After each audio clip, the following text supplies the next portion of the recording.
यासोबत सगळ्यात महत्त्वाचा जो अलर्ट आहे तो उद्याचा अलर्ट नाशिकला आहे। एक अतिशय मोठा लो प्रेशर बेल्ट हा नाशिकमध्ये त्या ठिकाणी तयार होतोय। मेजर डिप्रेशन ज्याला म्हणतात ते तयार होत आहे।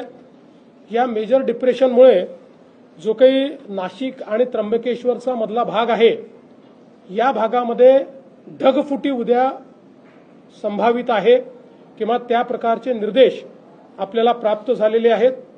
ही ढगफुटी देखील मेजर ढगफुटी असू शकते। जवळपास 300 mm पाऊस या ढगफुटीमुळे या सगळ्या भागामध्ये होऊ शकतो। नाशिकच्या बऱ्याच मोठ्या भागामध्ये तो होऊ शकतो। त्या दृष्टीने जिल्हा प्रशासनाने मोठ्या प्रमाणात तयारी केलेली आहे।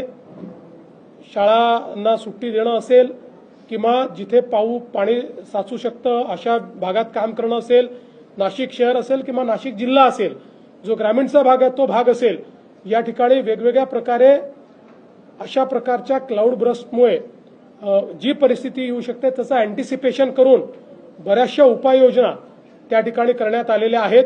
पण याच्यावर अतिशय करडी नजर ही आपल्याला ठेवावी लागेल, कारण हा एक मेजर इन्सिडेंट जो आहे